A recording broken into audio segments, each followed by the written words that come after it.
Anyways, like I said, not a lot to add. So tonight we're going to move on to Fat Electrician, then actual game stuff. So, this is the Fat Electrician's video, the real tank genius of World War II, Percy Hobo Hobart. This is about Hobart's Funnies. I know a decent amount about these tanks already. I'm curious if he's going to say anything that I don't know when it comes to some of this stuff. Could be interesting. One moment, I gotta check something real quick before I move on.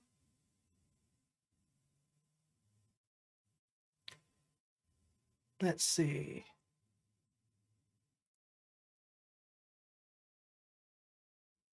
No, that's not what I want. Gotta get this set before we go to the next one. But yeah, I know a decent amount about Hobart's Funnies already, and the history behind the various tanks of the invasion. So I'm curious what I may or may not learn here. But you know, it's Fat Electrician. He always finds some new stuff I haven't heard before. So figure this is a good one. So this is a little bit of an older one. It's been out for a little bit, but I've missed it till now. This video, I just wanted to know how the tanks made it onto the beaches at D-Day, and what I found instead is one of the greatest Oh, YouTube's trying again. YouTube's trying again. It says it's a minute.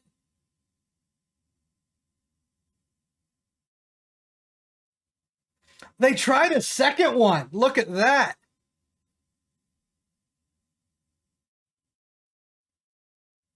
YouTube's hero stories of all time, and it rewrote my understanding of history. Today we're talking about the man that quite literally wrote the book on armored warfare, a World War I veteran that was forced into early retirement because his fellow officers didn't like him very much. But after German tanks rampaged through France and North Africa utilizing their new Blitzkrieg tactic, Winston Churchill himself would call upon this man to leave retirement and go toe-to-toe with the infamous German tank commanders. I'm not sponsored, but that on its own is like an amazing advertisement for the Brave browser.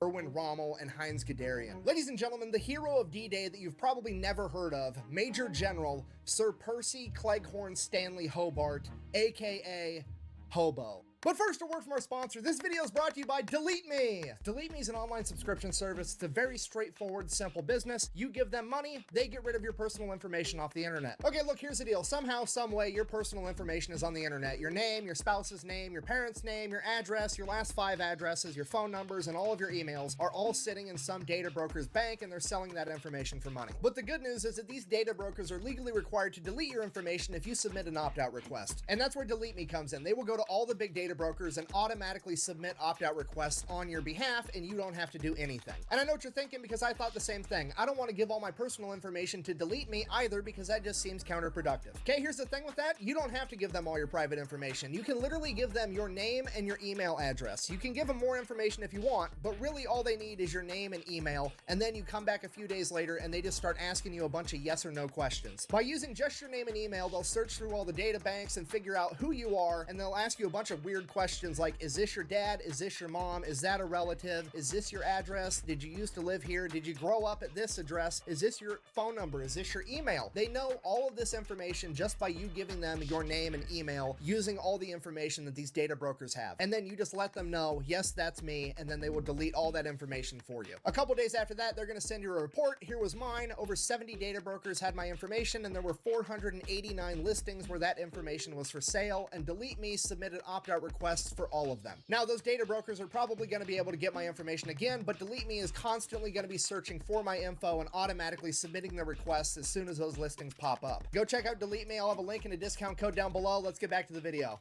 Percy Hobart was born in India in 1885 and joined the British military in 1902. He would then go on to fight in World War I. While there, in typical anti-hero fashion, he made a name for himself as being extremely effective, but unorthodox and disobedient at the same time. Because of this, many of the other British officers don't really Isn't that all the best war heroes?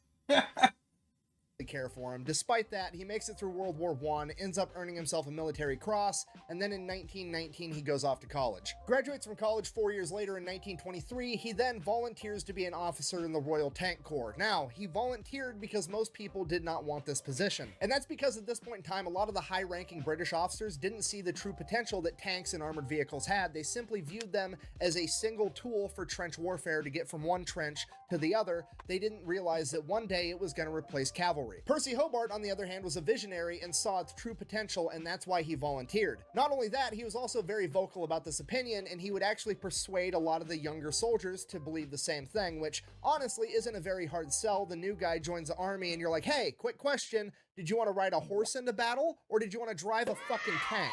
Okay, everybody's picking a tank. And over time, his I advocacy love the for little change kid ends cheer up making sound a lot of the effect. old It's just so cavalry funny officers end when up hating paired him with this because stuff. he's kind of trying to make them obsolete. And you have to remember, at this point in time, the British officer corps is very, very cliquey. Like, they're socialites and gentlemen, and they have to, you know, conduct themselves in a certain manner and all that BS. So when Hobart comes in and starts ruffling feathers, it upsets the entire officer corps, and they all pretty much hate him at this point. Despite that, he knows he's right, and he just keeps working on pioneering new tactics and new applications for tanks. Now, one of the few legitimate concerns about having tanks on the battlefield at this point in time was that they were basically autonomous. And what I mean by that is, once the tank crew got their orders, hopped in the tank, and took off, that was it, because tanks didn't have radios That scene is amazing, by the way. Highly recommend you go watch it. and stuff yet at All quiet in the Western Front, tanks. this point in time. So once they left, you couldn't call them back, you couldn't change up the mission, they couldn't communicate with anybody outside of that tank. So Hobart comes out and he Actually, I'm going to pause again about that. There's a story about that where tanks were deployed, but the actual assault was called off. And the tanks didn't know, so they just advanced on their own, decimated a position, looked around, was like, oh, our infantry is still back at our lines. Turned back around, advanced through the position, and went again, and then went home. He's like, well, hey, rather than not using tanks because they can't communicate, how about we just, I don't know, put some radios inside of them? So he fights tooth and nail for like a year to make that happen, gets radios put in all of his tanks, and then trains his guys how to run battle drills, being able to actually communicate with each other and the chain of command. And guess what? It works exactly how you would expect it to. I mean, this is the upside down ketchup bottle of the tank world. Like, somebody finally came out with this idea and everybody's like, how? How did I not come up with that billion-dollar idea? At this point, all the junior officers and lower enlisted are like, holy shit, this is awesome. And all the older, more experienced officers that already hated Hobart lose their shit because he's now actively making them look stupid. What are those? You are wearing his merchandise!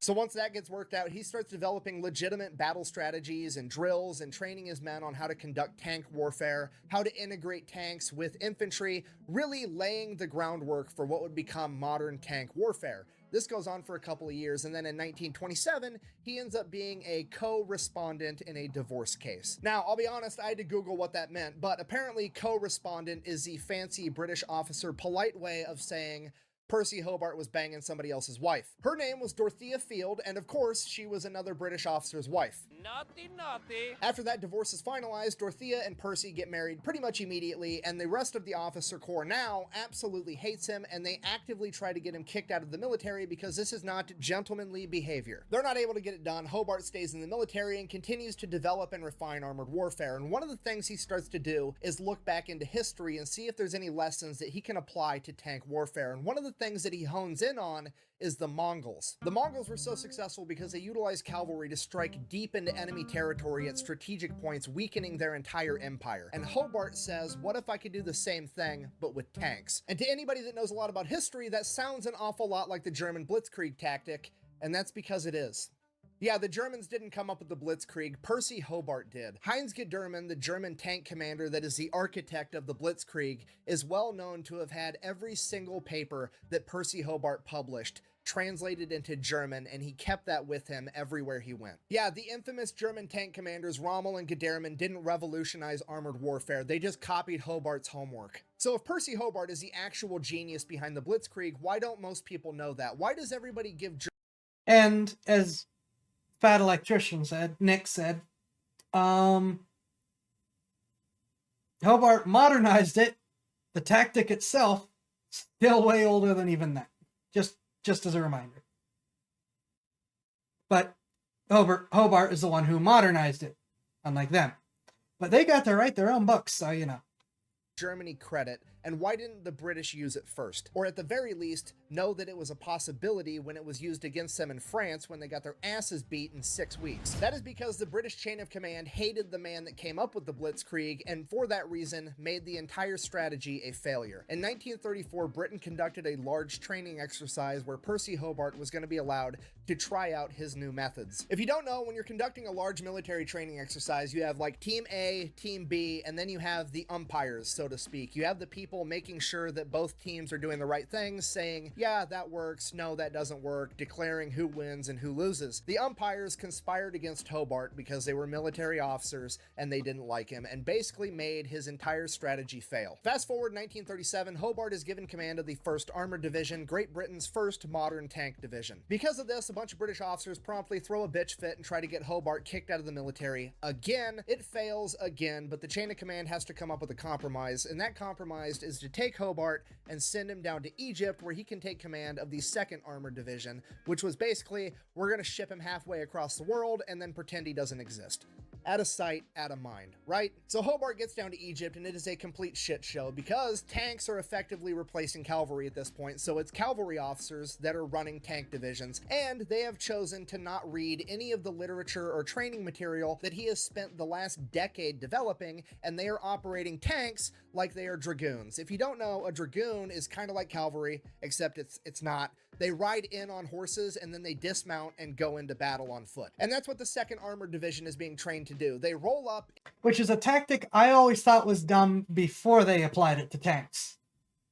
In the tank, and then the gunner and the loader stay in the tank while the rest of the crew gets out and fights like infantry while being a static target instead of a moving target, which is the entire point of being a fucking tank. The chain of command is effectively trying to do everything they can to make tanks look bad and ineffective, because by extension it makes Hobart look bad and ineffective. The running joke when Hobart gets there is that the Egyptian force is the Egyptian farce and the mobile division is the immobile division. But when Hobart shows up, he turns the entire thing around. Between 1930 and 1940, he trains this entire division how to actually conduct tank warfare, and they get super effective at it. And the men absolutely love him. Because Percy Hobart is not only a great teacher, but he actually wants every man under his command to understand what they are doing and why they are doing it. When at this point in time, many other officers don't care about that. They just want you to shut up and follow orders. But Percy Hobart wants you to know what you should be doing and why you should be doing it. That way, if the chain of command ever fails, you can make intelligent decisions regarding what needs to be done. In short, Percy Hobart treats his men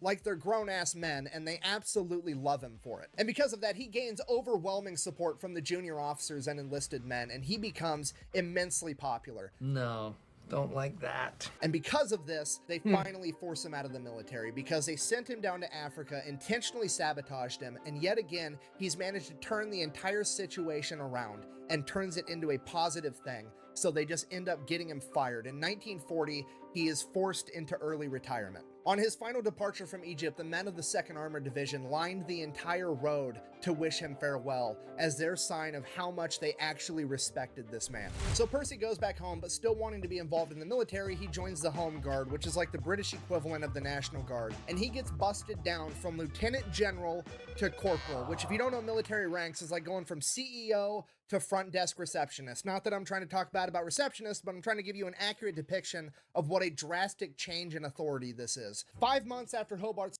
Yeah, the British Home Guard had problems. A lot of problems. A whole lot of problems.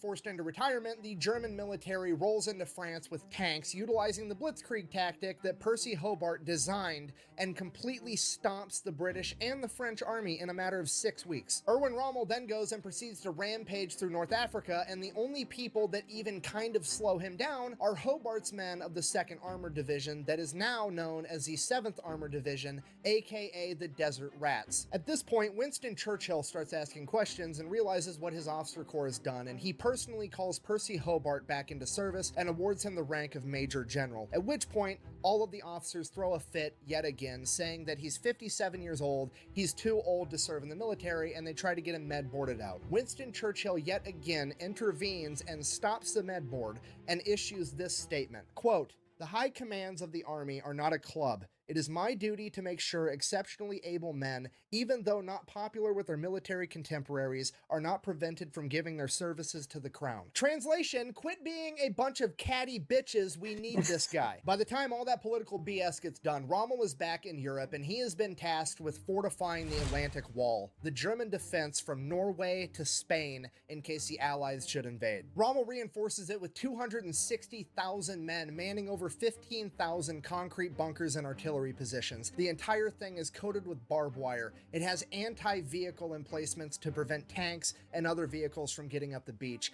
and they lay over 200 million mines. And the man put in charge of figuring out how to penetrate those defenses is none other than Percy Hobart. He is reading the picture, and he knows that these kids have been stealing his homework. He comes in with the complete dad energy of, I taught you everything you know, but I didn't teach you everything I know. He takes command of the 79th Tank Regiment and gets to work immediately. It is now Major General Hobart and Erwin Rommel going toe-to-toe in a battle of wits that will determine the fate of the world. And obviously, we're going to handle this issue with tanks, which brings us to problem number 1. How are we going to get tanks on the beach? How are we going to get a 70,000-pound hunk of metal with a gun from the boat through the water onto the beach? Obviously, we just got to make a tank float, and it can't be that hard because battleships float, right? I mean, those are big and heavy and made out of metal, so why can't we do the same thing with a tank? All you have to do is displace enough water, and bada bing, bada boom, you're floating. So all we got to do is increase the surface area of a tank. So they take a gigantic tube of wax canvas, wrap it around the tank, and then have inflatable tubes that when they inflate it, the canvas stands straight up, and basically it is a tank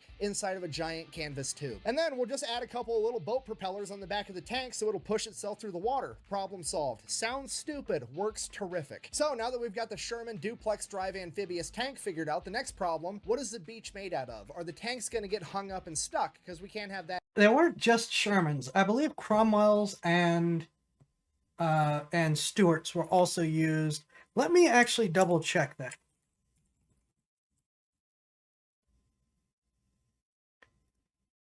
Let me double check that. Is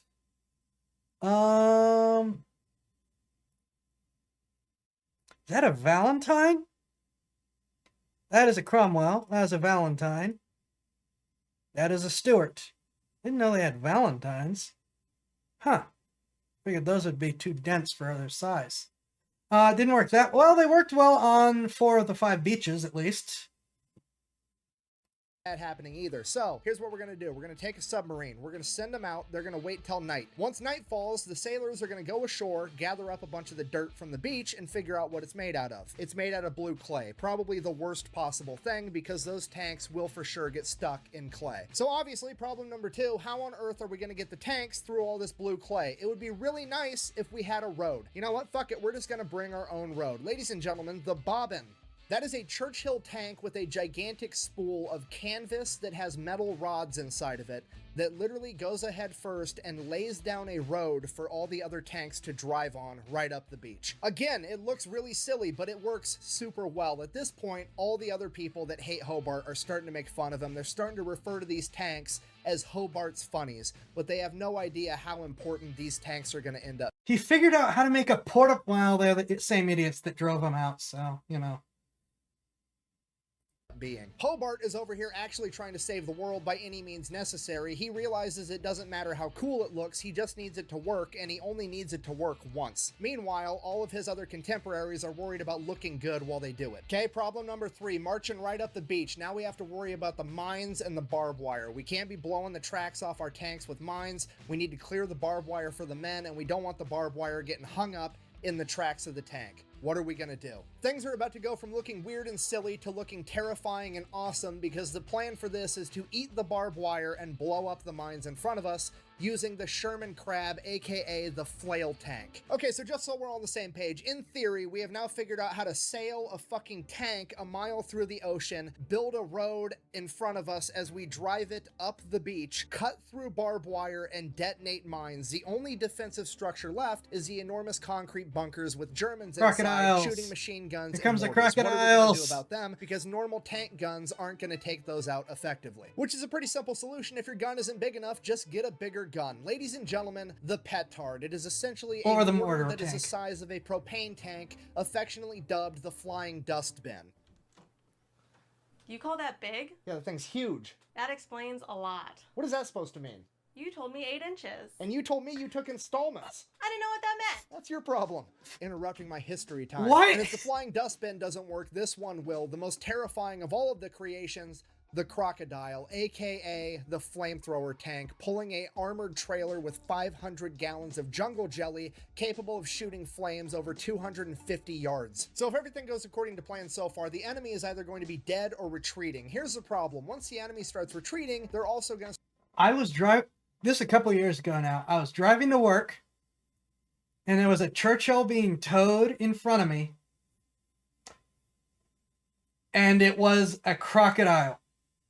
They have a distinctive brick in the front of them that the flame comes out of, and it had that. I'm sitting there going, I am not driving behind a crocodile tank right now. Start blowing up all the bridges behind them, making it very hard to maneuver vehicles, especially tanks, across ravines, rivers, ditches, and so on. So, what are we gonna do once they blow up the bridges? Fuck it, I guess we'll just bring a bridge from home, right? No, I'm not messing with you. Ladies and gentlemen, bridge tank. Still in use today. Oh man, it went from this is kind of silly and there's no way that's gonna work to, oh my god, that's terrifying, to, okay, now you guys are just showing off. And I know what you're thinking, that's great, but what if it's just a little tiny anti-tank ditch or a ravine, not something that really necessitates an entire bridge? Well, that's easy, ladies and gentlemen, the fascine, aka a bundle of sticks. So that's it, the plan is set. Hobart has accounted for absolutely everything, and this plan is for sure gonna work. But here's the thing, you've probably seen a bunch of movies or played a bunch of video games that incorporate the landing at Normandy on D-Day, and you've never seen any of this stuff. So, why is that? That's because most movies and video games, like Saving Private Ryan, for example, take place on Omaha Beach, which was one of the American beaches, and the Americans didn't have access to all of Hobart's tanks. Why is that? Well, some people believe that the American leadership saw it and said that it was stupid, not gonna work, and they didn't want anything to do with them. However, that's a myth and it's completely untrue. Omar Bradley saw Hobart's inventions and requested all of them. Unfortunately, not enough could be made in time, and the only thing the American forces would be given for D-Day was the Sherman DD duplex drive amphibious tanks. And the reason that Hollywood Junior Martin 1973, thank you for the follow and welcome. Focuses on Omaha Beach is because it's the most dramatic. It's the one beach of the 5 where absolutely everything went wrong. And believe it or not, one of the Matthew De Amorum, thank you for the follow, welcome. main things, the one beach of the 5 where absolutely everything went wrong. And believe it or not, one of the main things that went wrong was that the Sherman duplex drive tanks didn't make it. They got released too far off the beach and the seas were too rough, and a lot of them ended up sinking. Luckily, only 5 tankers drowned. The rest were able to escape and get picked back up by the boats, but it was a huge issue not having tanks on Omaha Beach, and it is part of the reason that Omaha was the deadliest beach on D-Day. If you pay attention and you know what you're looking for, it's even referenced in the Saving Private Ryan movie. No armor has made it ashore. We got no DD tanks on the beach. Dog 1 is not open. So just so we're all on the same page, the reason most people have never seen or heard about these things is because they weren't at Omaha Beach, and Hollywood focuses on Omaha Beach because it was the deadliest, most brutal battle. But the reason that it was the deadliest battle was quite literally in part due to the fact that Hobart's Funnies weren't there to help the Allies fight. These tanks are quite literally a victim of their own success. To give you an example of how big of an impact they had on a small number, at least one DD tank did make it onto the beach, but it was disabled down at the waterline. So it was there, but it was too far away from the bunkers to be able to do anything about the bunkers, to be able to provide any kind of support and really even provide much cover, since it was right there at the water line where its track got knocked out. But its gun still worked.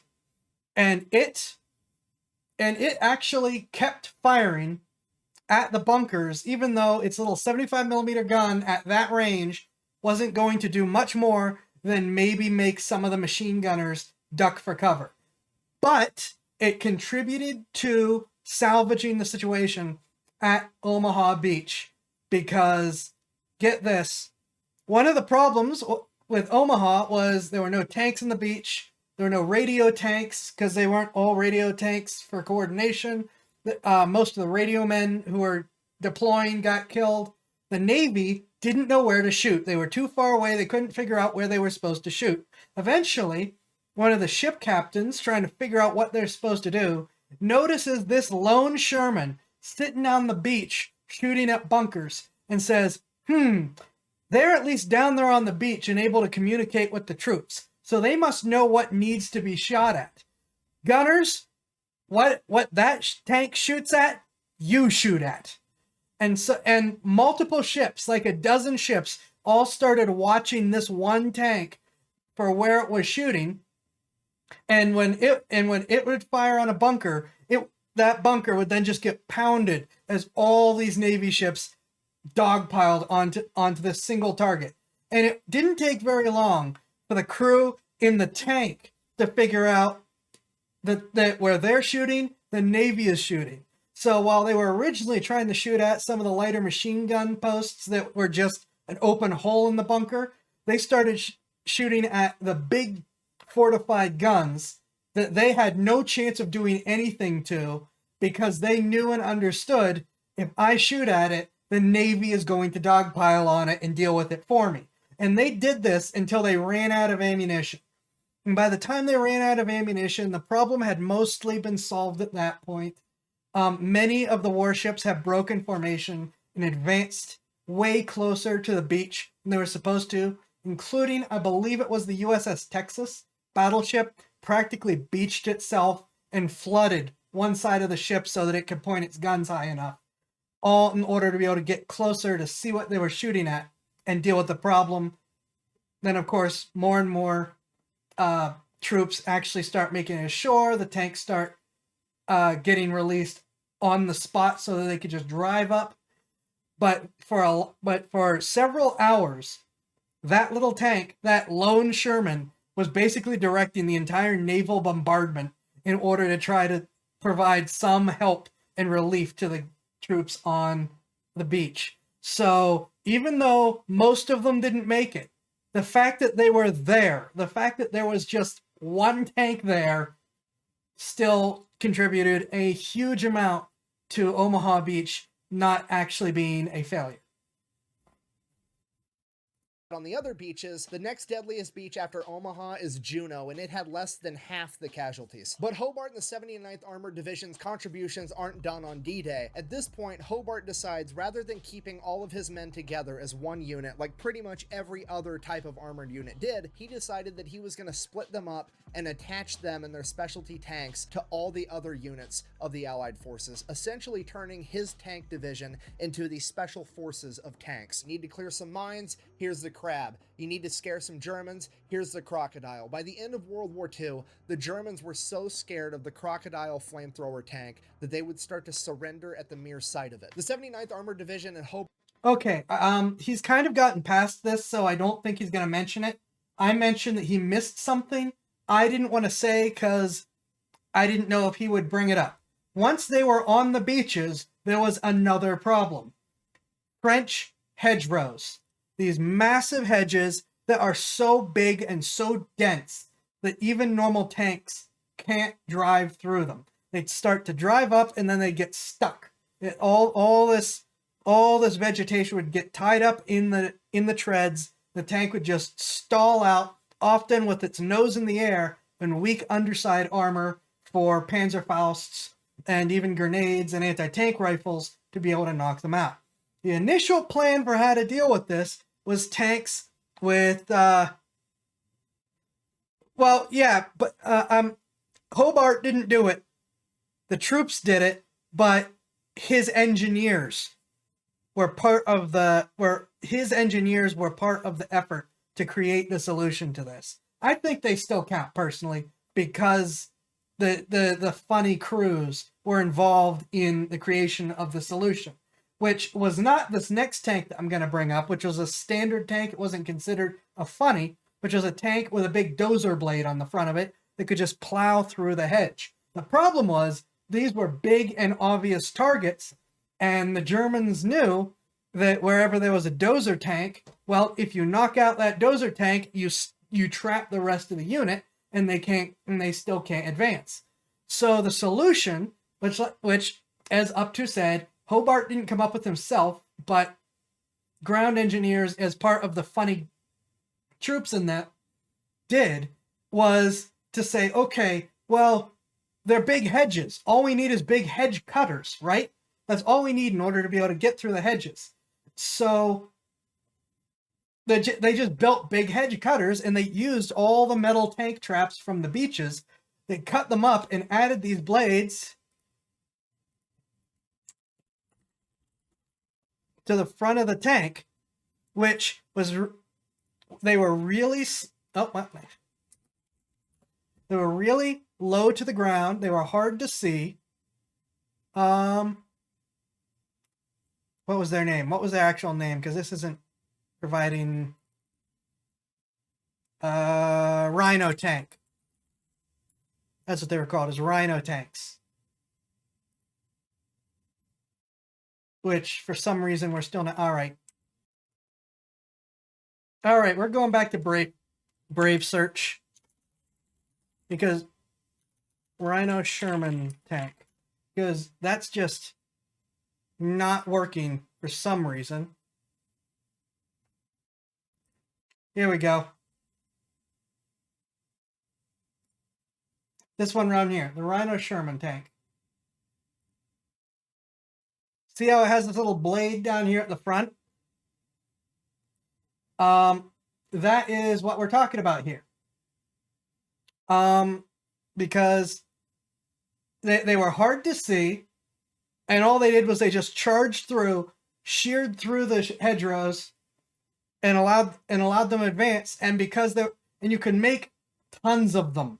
You could make absolute tons of the tanks because you had all the scrap metal, and all you had to do is quickly cut it into these hedge cutters, weld it to the front. There you go. So the Germans are sitting there watching 10 tanks roll by. None of them are dozer tanks, but they all have hedge cutters.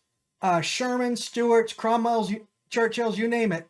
So they're just driving down a line of the road, and they all make a 90-degree turn and charge over without the Germans being able to do anything about it.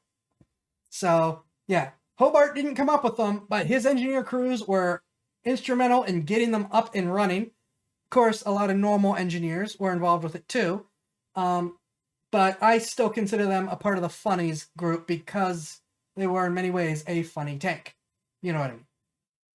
Hobart's Funnies fought all the way through the European theater, and when they finally came up to Germany, the first Allied forces to cross the Rhine into Germany did it in Hobart's duplex-drive Sherman tanks. Because Hobart's Funnies and the 79th Armored Regiment were spread out amongst all the other units in the European theater, every time a unit did something special, credit was given to that unit, and the contributions by Hobart's men, and the Hobart Funnies would go unnoticed and unrecognized. So in conclusion, this was the story of Major General Percy Hobart, the man that pioneered modern tank warfare, the man that trained the men that beat Rommel in North Africa, the actual inventor of the Blitzkrieg tactic, and one of the most important architects of D-Day and the Allied advance through Europe. In the pages of history, he is a victim of his own success because everywhere he wasn't was such a catastrophic shit show that it monopolized the spotlight, and everywhere he was, things went so smooth that it wasn't worth reporting, so he went unnoticed. When people think of tank warfare in World War II, way too many people think of Erwin Rommel and Heinz Guderian, when in reality they should be thinking of Percy Hobart, and I hope this video helps with that. Thanks for watching. Best way to support the channel is go buy some merch over thefatelectrician.com. Quack bang, out.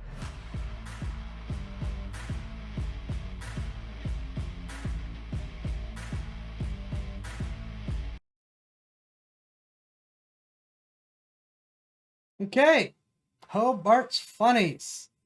That was another good one. Oh, there's that again.